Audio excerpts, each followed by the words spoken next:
All right. Good morning, Gator Nation. This is the Gators Recruiting Live Show. I'm Keith Niebuhr. In the middle, that's Corey Bender. On the other side is Blake Alderman. They're the two recruiting extraordinaires for Gators Online, which is part of the On3 network. And we're going to go over a lot of things today. We're going to mainly recap a busy weekend from the University of Florida, a big junior day for the Gators. And on this past Saturday, it was Jon Sumrall's first big junior day. Top recruits from all over the state, all over the South, all over the country really made their way to Gainesville, the ones that could get by the bad weather. And it seemed like it was a success. The Gators ended up with a commitment, Amari Nent, a four-star cornerback. We're going to break down that in a few minutes. We're going to get the guys to give you the latest intel coming out of that weekend. And then we're going to tell you who these guys think could be people to watch, who maybe could be next to commit. First of all, good morning, guys. How you doing? Good morning, Keith. How you doing? Good. Buddy? Glad to be here. All right. Yeah, we're all so happy to be here. All right, Corey, let's start with you. Just your general thoughts on this first big recruiting weekend for Jon Sumrall as Gators coach, and kind of what were some of your initial takeaways?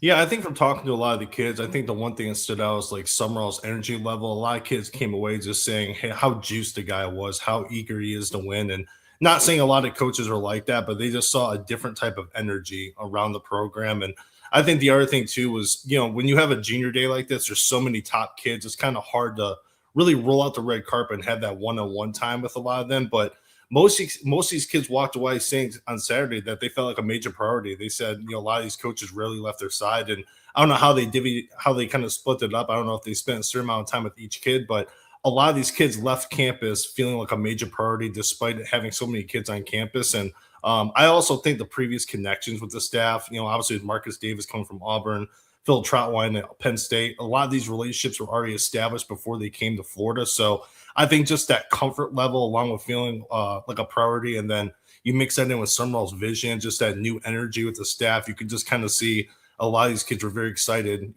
throughout the whole Saturday, and it really kind of reflected that when we spoke to them. Yeah, you can sell dreams in year one, in year two. Year three, it gets a little harder to sell dreams. You got to sell.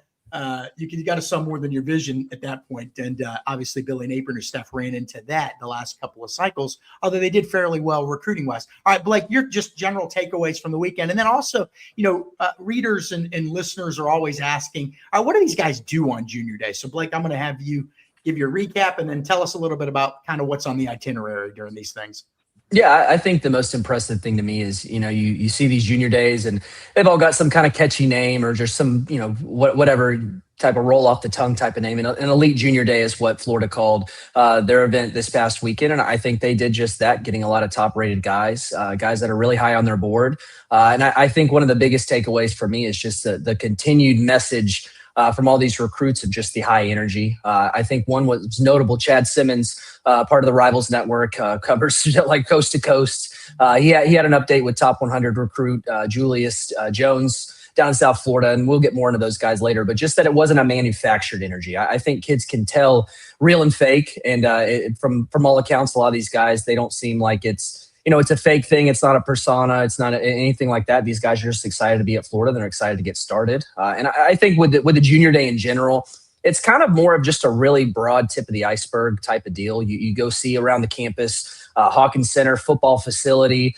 You go see the Swamp. If they have a basketball game, which they have, a home basketball game during their 2 junior days. You spend some time there. It's really just sitting in the meeting room, talking to the coaches, position coach, head coach, coordinators, kind of learning what they do, some basic things, maybe just some overview of just the offense, defense, meeting with coaches and just kind of seeing the sites, and hopefully get these guys back on campus, whether it's spring to get a spring ball practice or a shadow day where you shadow a player and kind of see a real, what a day in the life is like, and ultimately official visits. So it's kind of the intro into ideally more visits down the road where you get more deeper and deeper in the program.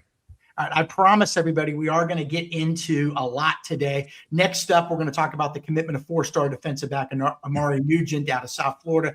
Then we're going to go over some guys that Blake and Corey think UF made some real headway with this past weekend. And then finally, they're going to kind of give their thoughts on maybe who could be next to commit. But before we do, guys, I got to do our first ad read here. And it's the first and only one, but I mean the first one ever for the Gators Recruiting Live Show. And it's Modelo. Let me pull this up real quick. I've got to try to figure out how to do this. Okay, there's the Modelo logo. And guys, college football season is over, but does it really ever end? I mean, we're all recruiting guys, right? So we know that it's 365 days a year. And at Modelo, the Modelo recruiter is scouting the best full-time fans. So we cover recruiting, but the Modelo recruiter, again, is scouting the best full-time fans. And if you're listening to this, it means you. Yes, you. Look, not everybody can be a 5-star recruit, but you all can be 5-star Modelo recruits. So welcome to the roster, recruits. Grab yourself a Modelo to stay game day ready, not just all season long, all year long. And right now it's recruiting season. As you probably know, Modelo was the official beer sponsor of the college football playoff. But again, for the recruiting boys, things are just getting started. All right, guys, Gator Nation, you deserve a Modelo. All right. Hopefully that wasn't too painful to listen to. That was great, Keith. Yeah, I'm the best. Really want a Modelo right now. Well, that was bad. No, but look, I mean, hey, Modelo, I was talking to Zach about this. It's funny. When I was a kid, it was all about like all these other brands and whatever. And then just in the last few years, you see Modelo everywhere. I don't know if I've ever seen a beer just be everywhere like Modelo is right now. So that's a little extra. I think it's the UFC's main brand too. Is it interesting? I mean, they're everywhere. All right. So let's see what's next up here. We're going to do Junior Day Scoop. All right. Well, actually, no, we got to do one more other thing here. Hang on a sec, guys. Getting the banners isn't always easy here. All right. Gators get a commitment. That's before the Junior Day Scoop. All right. So 4-star defensive back Amari Nent of Plantation American Heritage, one of the best programs, not only in the state, not only in South Florida, but in the entire country. That's where he's from, a school that's put a lot of guys, Division I programs, a lot of guys in the NFL. And you guys really kind of foresaw this commitment coming. Both of you last week wrote, hey, this is a guy that Florida could make a serious move with at Junior Day, maybe somebody to watch. And lo and behold, he committed during his visit Saturday. Corey, tell me a little bit about Amari Nent's recruitment. Yeah, I think he's more of a ball hawk. I think he does a good job of reading the quarterback's eyes, can really turn his hips and run well as far as reacting to the quarterback. If the quarterback shifts from left to right, he does a good job of reacting and kind of getting a few steps ahead and getting in those passing lanes. And I think the other thing too, Keith, he's light on his feet. That kind of goes in with what I just said. But like as far as he's a guy who can really just transition well and get out of his back pedal. I think another thing too is obviously you got to look at the competition. I mean, every year in and year out, American Heritage plays the best of the best. They produce D1 players, several each recruiting cycle. So the guy obviously plays against top competition down in South Florida. And another thing too, I think obviously he's known as more of a ball hawk, a guy who can really kind of deflect passes downfield, but also he's very physical. He's a guy that doesn't shy up when it comes to getting downhill and assisting in the run game. So I think you have a kind of a really instinctive, kind of nosy defender, a guy that really just loves being around the ball, and whether that's obviously deflecting passes and interceptions. He had several interceptions this past season as a junior, and I think also, too, he's a guy that will come downhill. I mean, he has to kind of do a little bit better job of wrapping up and kind of really securing those tackles, but he's a guy that really comes down with a lot of force and is fairly reliable, especially when it comes to, screen passes and defending the running back when they actually have the ball in their hands. All right, Blake, before I get to you, I just want to go over some basics of Amari Nent, cornerback, 6', 6'1", right in that range, 170, 180 pounds, kind of different on every site. Rivals industry rating 90.67, which makes him a 4-star recruit. He's the number 22 cornerback in the country. Very good. The number 22 recruit in the state of Florida. Very good. And the number 207 overall recruit nationally for the Rivals industry, which takes Rivals 24 and ESPN, puts them all together and gives you that. His 2025 statistics for American Heritage, which, guys, did they win the state title? I think they did, right? They were. I'm not sure. I'm not sure. Yeah, I thought so. We really know our state well. All right, Yes. one of the top teams last year. 27 tackles, 2 interceptions. The interesting thing here, his track times, which I found on the web, 11.24 in the 100, 23.02 in the 200, but he also has a long jump of 21 too. So his track times are sort of just okay. And I was a little skeptical, and then I went and watched his film, and I'm not worried anymore. He's football fast. Sometimes track speeds, guys, as you all know, these are the guys that are practicing track, that know all the technique. They know how to maximize their times. His 4:40 time is 4:06. And he recently competed in the 2026 Navy All-American Bowl in San Antonio. That event featured more than 100 of the top high school players in the 26 and 27 classes. Blake, Florida beat out Miami. Well, based on past articles, he said Miami was recruiting him hard. Florida State. And then in his commitment graphic, he told Hayes Fawcett of On3, Florida beat out Georgia and Indiana. Now, hey, look, a year ago, we wouldn't have thought too much about beating Indiana out, but now they're getting just about anybody they want.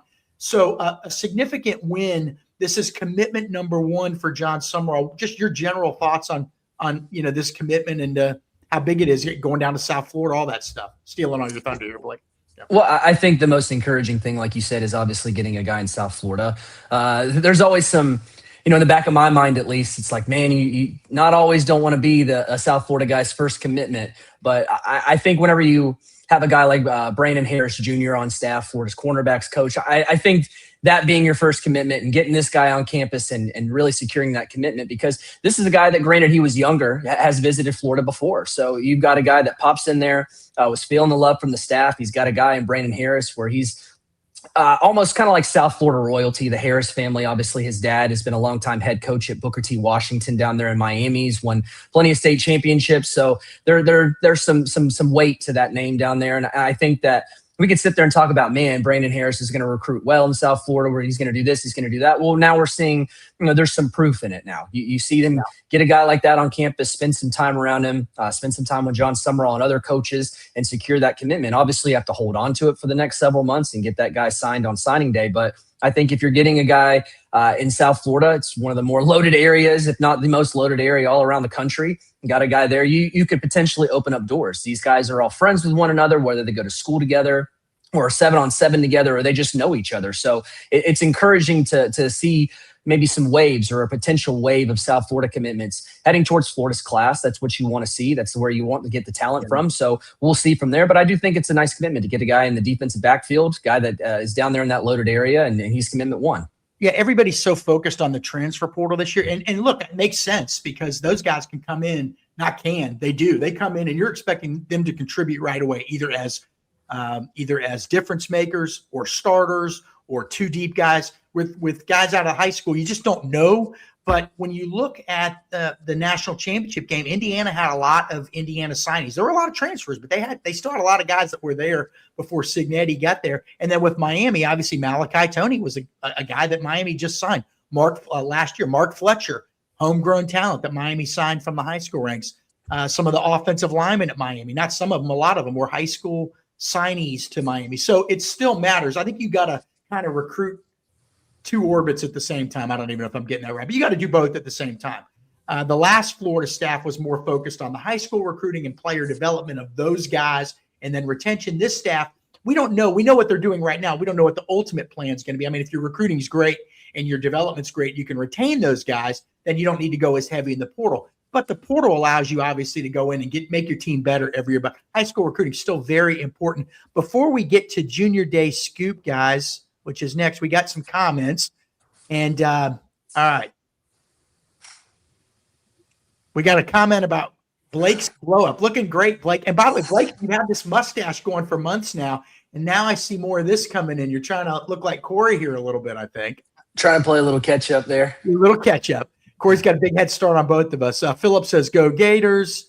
And Philip also with the little super chat. He's excited for next season. We appreciate that, Philip. Philip is juiced up this morning. Philip is juiced up. And IW Jake, 16-0 loading. Hey, you never know, right?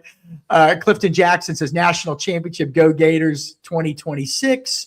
And let's get to a couple more of these, and then we'll get into the next section. Anthony says the last staff retention was not great. I mean, last winter, they did retain a lot of the guys. I mean, Jack Pyburn went to LSU. He had an okay year, but he wasn't a difference maker. They weren't any good. TJ Searcy went to Texas A&M, and I think he had a solid season. But when we went through the week by week of who got away, who left, there weren't a ton of guys doing a lot at other schools. So they generally retain most of the guys, I think, Anthony, to be fair. I mean, it's easy to pile on that last staff. Low Key says the last staff was here for the buyout. No one can change my mind. And finally, we've got Bruce Green. Sumrall is a dog. Hard to argue that. He's off to a doggish start. There's no question about that. All right, so next up, guys, let me find the banners here. Junior Day Scoop. Corey, let's start with you. Who are a few guys that you really feel like, and you both have had terrific intel, and I encourage everybody to go to gatorsonline.com for the premium articles, insider pieces, interviews, all that stuff. But Corey, who are a couple guys you think Florida truly made? You can do more than two if you want, but hey, I think they made some real headway with this past weekend. Yeah, I think four-star tight end George Lamons, he's a kid out of Georgia. He's a kid, as a sophomore, had over 1,000 yards as a tight end. As a junior, had around like 600. So still a really solid year, but it's a guy Florida is very high on. I know tight ends coach Evan McKissick spent a whole lot of time with him, really made him feel like a priority this past Saturday.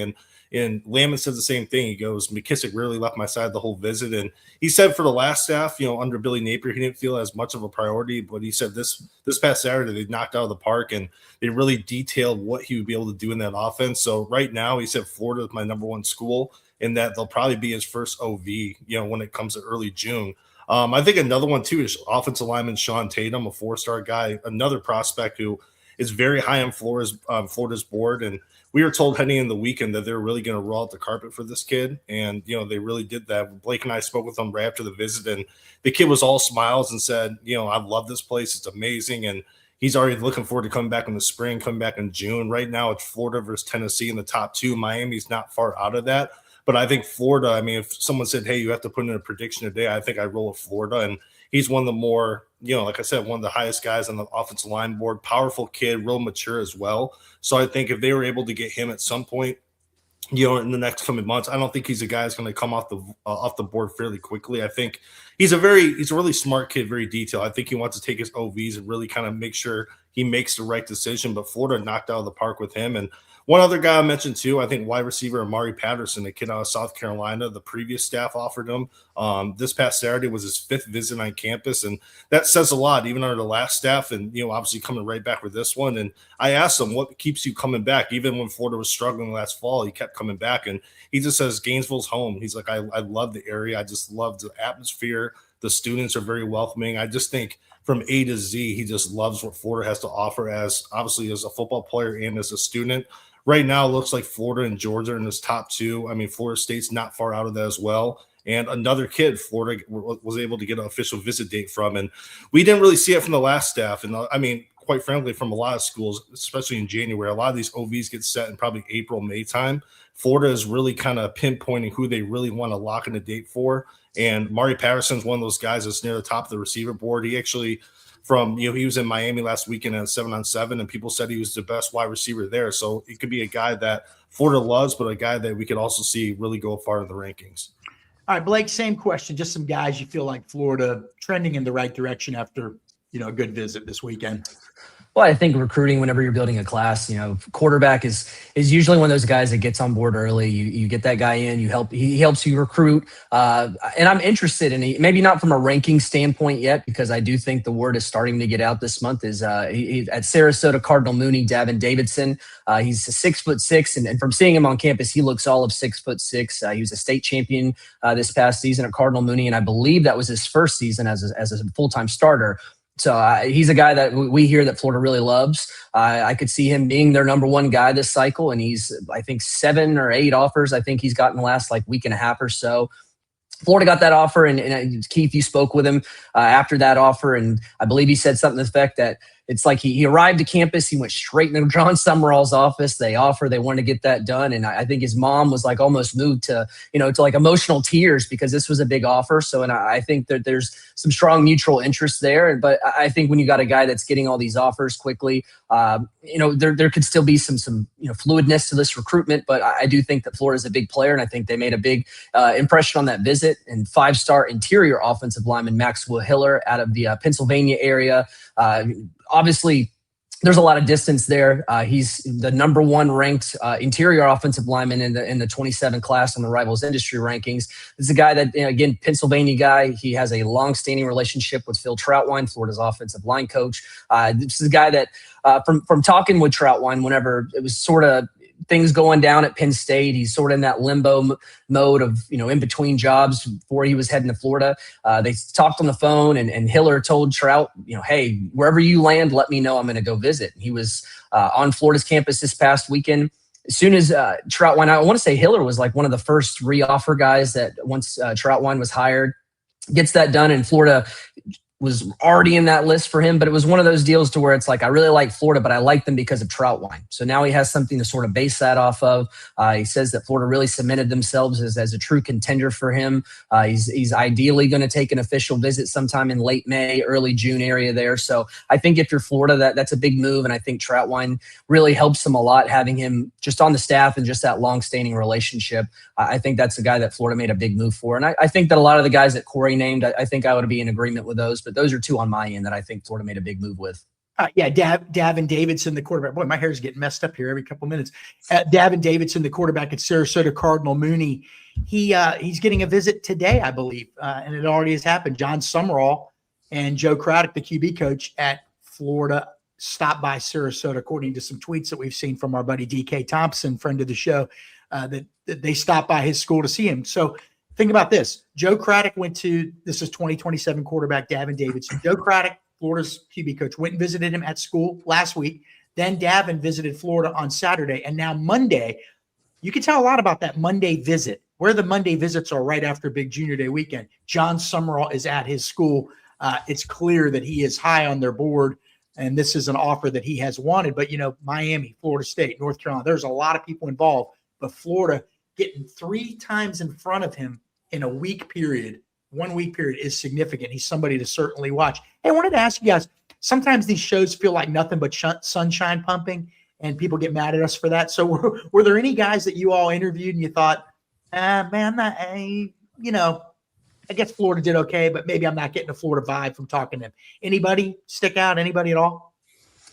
Not for me on my end, but I feel like all these visits are so tailored to be awesome, and you have some visit high there. So I feel like if there was someone that maybe didn't have a strong of a visit, you won't really know that until maybe a couple of days removed from that visit. Because even if you don't have the best visit in the world, there still is some level of visit high to where it's there. And we're in the time of the year where it is all sunshines and rainbows still. So I think that maybe we'll see as time goes on. But right now, nobody jumps out. Corey, what do you think?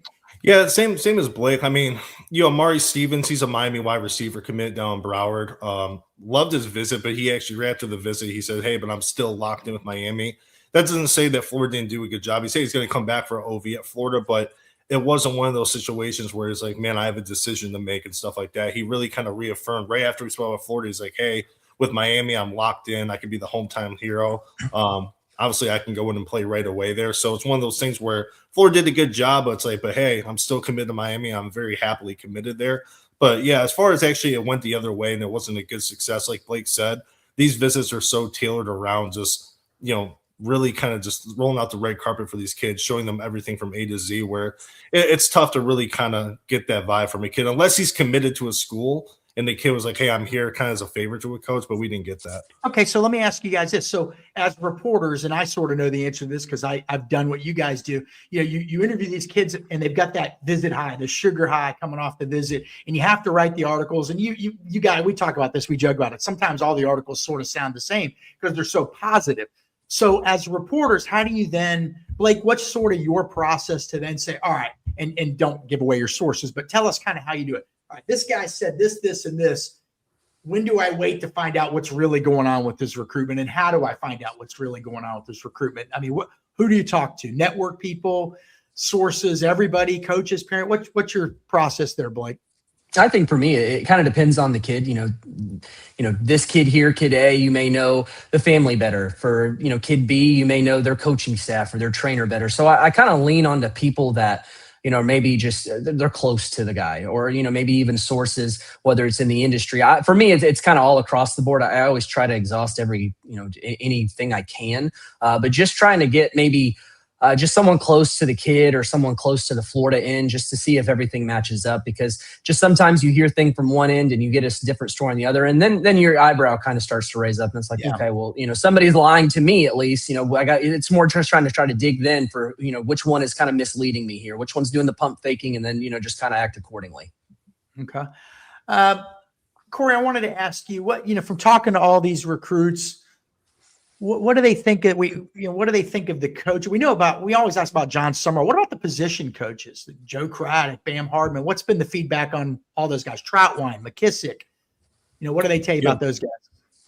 Yeah, I think obviously we'll start with Phil Troutwine, the offensive line coach. I just think from talking, we put a story up this morning on four-star offensive lineman Terrence Smith, and he even said, "Hey, I've known him for a long time, dating back to Penn State, but having that meeting with him again today just showed how detailed he is and how in-depth he is and how he wants to coach up his players." It's obviously you can have that relationship, you do the in-home visit, and obviously you put the smile on, and obviously you want to be a good guy for the family, and obviously just be a genuine guy.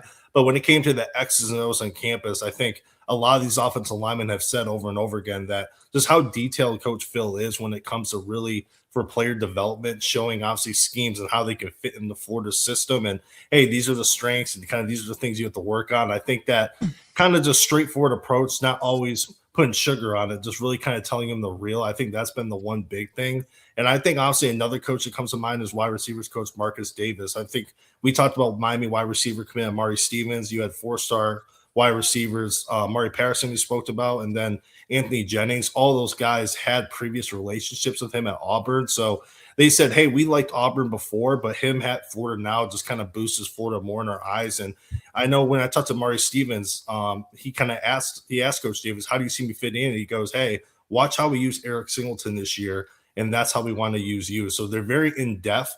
And I think the biggest thing, too, from him as well is just the real. I think a lot of these coaches are not just – obviously they're saying all the right things, but they're also being blunt with these kids saying, hey, these are the things you have to work on. If you want to come here to Florida, you have to work on these type of things. So I think the coaching staff from not just those two, but across the board, a lot of these kids have said, hey, they're very straightforward. They're very motivated. They want to get to the next level. And they're telling these kids the real. And I think a lot of kids respect that because they just, I mean, as a top recruit, it's always rainbows. You're getting recruited by so many schools. Yeah. You're hearing all the good things. You want to hear the real too. What's going to separate these schools and how they actually going to get me better. And I think that's the one thing we've heard from a lot of kids. Yeah. And this isn't to compare and contrast this staff with the old one. A lot of the same things were said about the previous staff. We're just trying to give you an insight of what's being said about these guys. We're not worried about the old guys anymore. We're worried about these guys. All right, last topic, guys, and then we will actually take a couple more questions if we have any. Just kind of your thoughts on maybe who could be next. Corey, I'll start with you. Who could be next to commit? Are there a couple guys you're watching? It's hard. It's early in the year, but who are you watching right now? Yeah, two guys I'm watching is obviously Centerburg, Ohio tight end Jackson Bollinger. It's another guy. Visited this actually early in the week. He visited for a multi-day visit. That was on purpose. He didn't want to come for the junior day. He wanted to come a few days before. So it wasn't all the big crowd. He wanted to have more one-on-one time with the staff. It was his fourth visit. Loved the previous staff, obviously, when all of them were here. But this staff, I mean, he loved Sumrall. That was the biggest highlight of the visit. Titans coach Evan McKissick. I mean, he had an in-home visit with him just a few days before him coming to Gainesville. And it's a guy that's very high on Florida's board. And obviously him coming back for a fourth time, he's close to saying an OV. And he said, hey, in a perfect world, I want to take my OVs and commit. But he's like, just judging how recruiting is, it might be much sooner. And I think right now, when you look at his recruitment, Florida's the hot team. I think it's not even really close. He's going to take visits. He's a very high educated kid, really detailed when it comes to recruiting, wants to compare these schools. But Florida knocked out of the park during the in-home and early this week for 2 days. And I know the family's very on board. The family actually comes to Florida every year for vacation. So I think there's appeal and a comfort level just knowing, hey, if Jackson was to go to Florida, I think maybe the family could possibly relocate. Or like I said, they're always down in Florida, so that helps. And I think another one is 4-star defensive lineman Caden Robinson-Vickers out of Denellen, not too far from Florida. One of the top defensive linemen in the state. I was actually surprised. Blake and I were talking about this. I think on film, he's one of the better defensive linemen in the Southeast. I'm surprised it took Florida so long to offer. And it came, defensive line coach Gerald Chapman came to it by his school a few days ago, offered, and then he returned to campus this Saturday. So I think it's a guy about 6'4", 280 pounds, a guy that's really impressive on film, athletic. I think top 100 overall prospect with Rivals. So I think right now he was very careful with his words, obviously, when we interviewed him on campus, but you could tell with him being about 40 minutes from campus, this was a huge offer for his family. And I think now that an offer is on the table, you'll probably see him on campus even more during the spring. They'll probably go to a school probably this week, I would imagine. And I think if they can get him on board with defensive line still being a top priority, you need that young depth for years to come. And I think he'd be a perfect fit and a guy, in my opinion, who has really good film. So I think those are two guys to definitely watch for. I always have to debate what's local or not. 40, 45 miles away doesn't feel local to me. Like 10 miles feels local to me, 15 miles.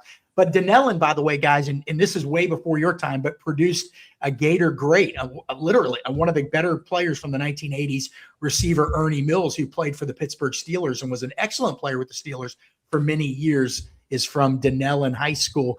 Blake, same thing for you. Kind of what, who are you keeping an eye on? Who you think maybe could be somebody that could pop this spring? Well, I think with quarterbacks, like I mentioned earlier, they just decide earlier. That's not necessarily given. And Davin Davidson, the quarterback out of the Sarasota area there. And I say earlier, he got all these offers in like the last week and a half. I don't know that he's necessarily someone that I could see being like a sometime soon thing, but just that I think that offer was big. I think Florida's prioritizing him. And I just feel like he's worth mention just because of being a quarterback and how quickly those guys decide.